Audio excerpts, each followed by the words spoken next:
오늘 귀한 새벽에 우리 또 주일 새벽에 나와 기도하시는 우리 사는 성도님들 축복합니다. 만남은 중요하죠. 만난다는 건 참 중요합니다. 만나서 이야기하고 또 그 만남을 통해서 여러 가지 오해나 엮여 있는 것들, 또 그것들을 만남을 통해서 해결하고 또 만남을 통해서 자신들이 하고 싶었던 이야기들을 하게 됩니다. 근데 실제로 만나기 전에는 두려움이 있죠. 사람들마다 늘 모든 사람을 만나는 것을 좋아하고 그 만나는 것 때문에 막 기대가 되는 것 그런 사람들도 있겠지만 때로는 어떤 사람을 만나기 전에 걱정도 되기도 하고 염려도 되기도 하고 또 그 만남 때문에 어떤 일이 일어날까라고 하는 이 기대가 되기도 합니다. 그래서 신앙생활도 역시 이 만남이라는 것이 중요한 것 같습니다. 어떤 면에서는 그 만남이 굉장히 중요한데 이 시간 우리가 만나는 것은 이 예배 가운데 누구를 만나시는 것일까요?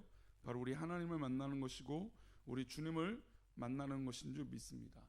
그래서 실제로 예수님은 이 만나 주신다는 것을 말씀으로만 하신 것이 아니라 이 땅에 실제로 오셨고 우리를 만나 주셨고 그 사역을 그렇게 감당하여 주신 줄 믿습니다.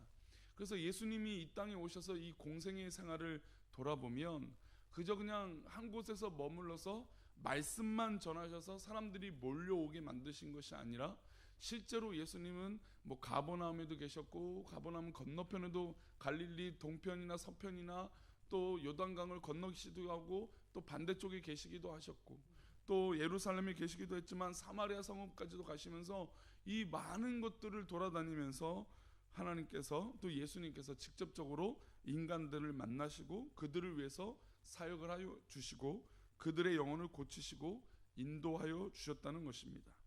예수님이 승천하시고 나서도 비록 육체적으로 예수님을 만나시진 않지만 이 시간 우리가 예배를 통하여 예수님을 인격적으로 만나는 것인 줄 믿습니다. 오늘은 주일입니다. 귀한 주일에 성도들을 만나고 교제하지만 우리는 우리 주님을 만나 주님의 인도하심 또한 만져주심을 경험하는 그런 인격적인 교제가 되는 우리 주일이 되시기를 축복합니다. 요한복음 21장은 예수님이 부활하시고 제자들을 20장에 이어서 만나시는 장면입니다. 그러니까 요한복음 20장에서도 예수님은 제자들을 일일이 만나시고 또 그들과 대화해 주시고 또 예수님이 부활했다는 것을 의심하는 그 제자들을 직접적으로 만나시고 그들에게 옆구리를 보여주시고 또 그들과 대화하시는 장면이 나와 있습니다. 특별히 21장에 와서는 누구를 만나시는 대화를 많이 기록하고 있냐면 베드로와 만나셔서 대화를 하시는 장면입니다. 우리가 잘 알다시피 요한복음 21장은 베드로와 대화하시면서 어떤 것을 말씀하십니까? 3번 네가 나를 사랑하느냐 내가 나를 사랑하느냐라고 하시면서 이 3번의 질문을 통해서 이 베드로의 잘못을 돌이키시고 앞으로 주님을 더욱더 사랑하도록 그를 인격적으로 만나 주신 것입니다. 예수님의 대화는 베드로의 잘못을 전적으로 너가 죄야 라고 하면서 제 의식 속에 살아가도록 하신 것이 아니라 그 영혼이 눌려있던 그 모든 이 짐들에서 네가 나를 사랑하느냐 라고 하는 3번의 질문을 통하여 그들에게 또 이 베드로에게 사명을 확인시켜 주시고 주님께서 너를 사랑하고 있다라고 하는 그 마음을 회복시켜 주신 것입니다. 그래서 요한복음 21장은 대부분 예수님께서 베드로와 대화를 많이 하는 부분을 기록하고 있습니다. 예수님이 이 대화 가운데 베드로에게 사명을 주신 것이 바로 18절 말씀입니다. 우리 그런 의미로 18절 말씀 다시 읽어보겠습니다. 내가 진실로 진실로 내게 이르노니 내가 젊어서는 스스로 띠뛰고 원하는 곳으로 다녔거니와 늙어서는 내 팔을 벌리리니 남이 내게 띠띠우고 원하지 아니하는 곳으로 데려가니라. 즉 21장에서는 네가 나를 사랑하느냐라고 하는 내 양을 치라라고 하는 내용이 대부분이 나와 있지만 이 후반절에 가면 이 예수님께서 베드로에게 사명을 주셨다는 것이죠. 미래의 예언을 허락하신 것입니다. 젊어서는 네가 원하는 대로 띠를 띠고 허리띠를 메고 다니는 것 원하는 곳으로 다녔지만 이제 늙어서는 내 팔을 벌린다라고 말씀하고 있습니다. 그 설명에 대해서 이해를 못하니까 예수님께서 19절 이어서 상하고 말씀 가운데 이야기하고 있습니다. 사도 요한은 설명하고 있는 것이죠. 우리 19절 말씀 읽어보겠습니다. 이 말씀을 하심은 베드로가 어떠한 죽음으로 하나님께 영광을 돌릴 것을 가리키심이로라. 이 말씀을 하시고 베드로에게 이르시되 나를 따르라 하시니, 자, 나를 따르라고 하는 이 사명 가운데 이 내용은 바로 베드로가 곧 무엇을 경험하게 된다는 것입니까? 어떠한 죽음으로 하나님께 영광을 돌린다. 즉 베드로가 순교를 한다는 것입니다.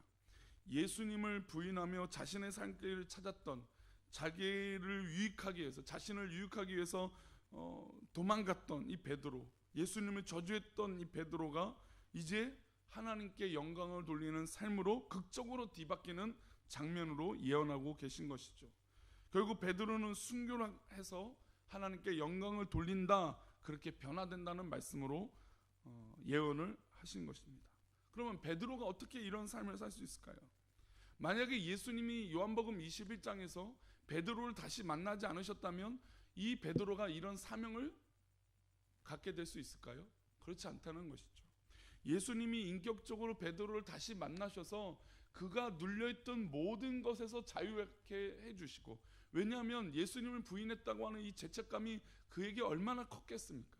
바로 이 죄의식이라는 건 그 사람을 그렇게 힘들게 만들 수 있다는 것입니다. 그런데 그 예수님께서 직접 베드로를 만나셔서 그를 자유케 해주십니다. 그리고 그에게 사명을 주시죠. 이제 나를 따르라.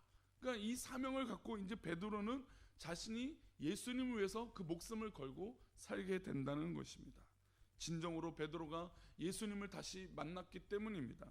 그전에는 그저 예수님이 이 나라를 구원해 주실 그런 메시아, 그런 메시아적인 예수님만 여겼다면 이제는 내 영혼과 내 몸과 내 모든 것을 드려도 괜찮으신, 정말 인격적으로 나를 구원해 주시는 예수님으로 만났다는 것입니다. 그래서 내가 나를 사랑하느냐라고 하는 이 질문에 베드로는 정말로 예수님을 사랑합니다라고 고백하는 그런 만남이 이 요한복음 21장 가운데 있게 된 것입니다.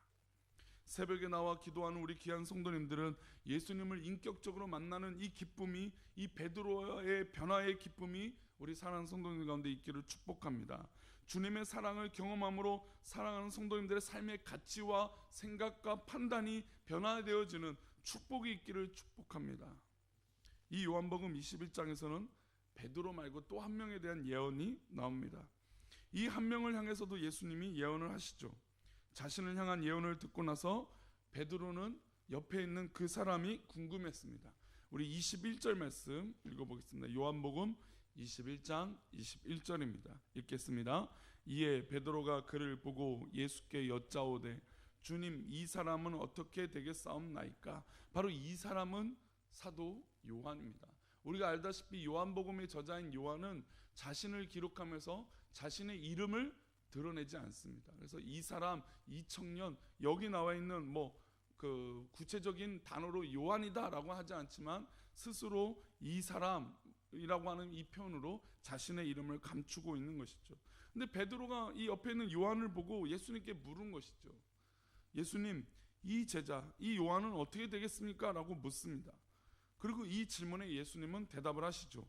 22절의 말씀입니다. 22절 읽겠습니다. 예수께서 이르시되 내가 올 때까지 그를 머물게 하고자 할지라도 내게 무슨 상관이냐? 너는 나를 따르라 하시더라. 예수님은 내가 올 때까지라고 하고 있어요. 베드로는 좀 전에 자신이 순교한다라고 하는 예언을 들었지만 이 요한은 내가 올 때까지 그를 머물게 하겠다. 즉 이 금방 막 순교를 한다거나 어떤 그런 일을 한 것이 아니라 이가 오랫동안 살게 된다라고 하는 것을 예언하시죠. 그리고 베드로에게 이렇게 얘기하십니다. 요한을 신경 쓰지 말고 베드로, 너 자신은 예수님을, 나 자신을 따르라 라고 말씀하고 있습니다. 우리는 신앙생활할 때 남에게 관심을 가질 때가 많은 것 같습니다. 그러나 구원을 허락하시고 나를 만나주시는 것은 바로 예수님이신 줄 믿습니다. 예수님이 다른 사람 만나시는 것이 아니라 이 시간 이 예배 가운데 나를 만나주시는 것이에요. 근데 베드로는 그에 대한 관심이 많았던 것이죠. 그러나 예수님은 베드로에게 그 맞는 사명을 주시고 또 요한은 요한에게 맞는 사명을 주셨다는 것입니다. 그래서 이 시간 우리는 주님을 내가 만남으로 나에게 향하신 그 하나님의 놀라운 계획을 기도하는 것인 줄 믿습니다. 요한은 베드로와 달랐습니다. 그래서 23절에 이렇게 설명하고 있습니다. 우리 23절 말씀 읽어보겠습니다. 이 말씀이 형제들에게 나가서 그 제자는 죽지 아니하겠다 하였으나 예수의 말씀은 그가 죽지 않겠다 하신 것이 아니라 내가 올 때까지 그를 머물게 하고자 할지라도 내게 무슨 상관이나 하신 것이라.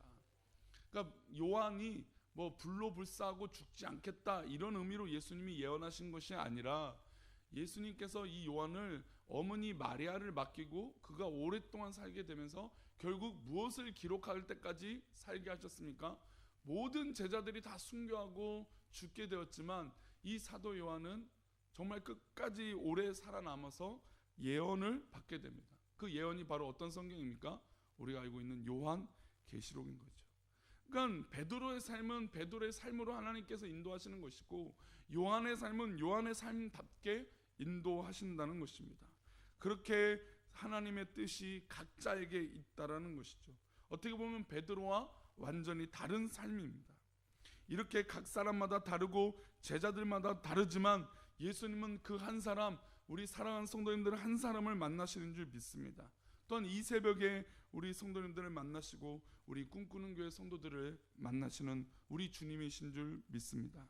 예수님을 만나심으로 하나님의 놀라운 계획을 깨달아 아시고 그렇게 또 살아가시는 우리 사랑하는 성도님들 되시기를 축복합니다. 나를 향한 하나님의 계획이 무엇인지, 나를 향한 우리 주님의 뜻이 무엇인지 깨닫는 이 기도가 얼마나 감격스러운 기도이겠습니까?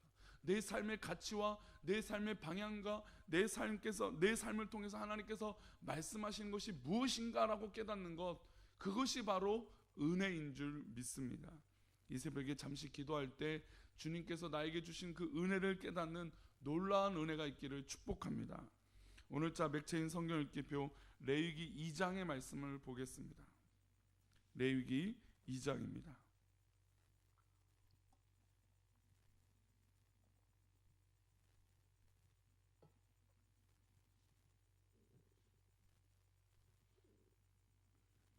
레위기 2장 8절과 9절 말씀.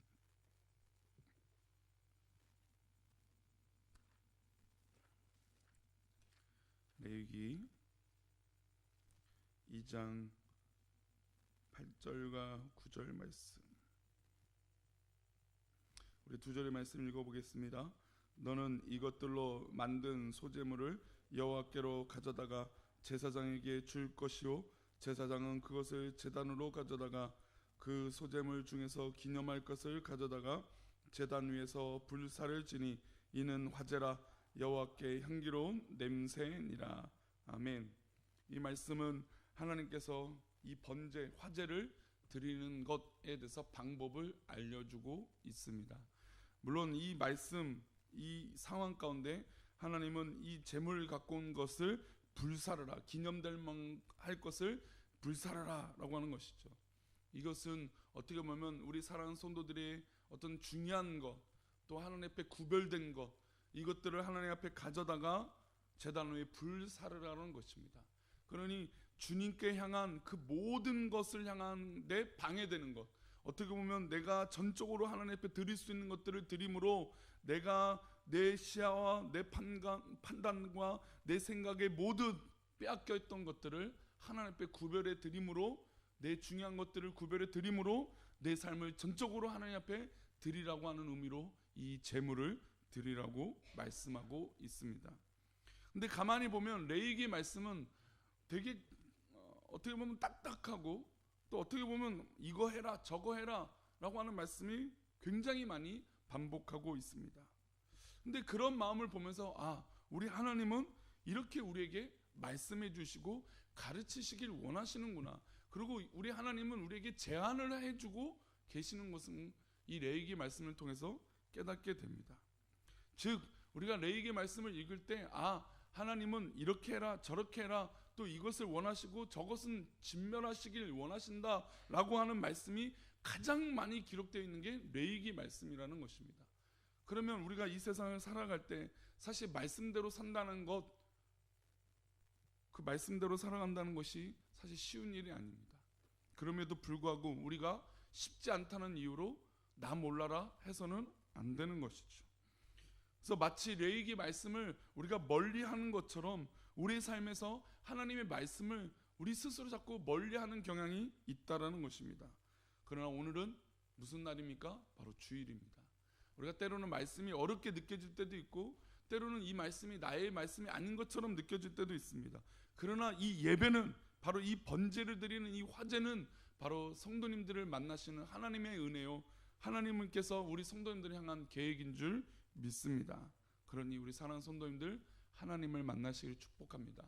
향기로운 번제를 드리시고 화제를 드리시는 우리 사랑하는 성도들이 예배가 되어서 하나님과 인격적으로 만남으로 기쁨의 삶을 사시는 우리 귀한 주일 되시기를 간절히 축복합니다. 기도하겠습니다.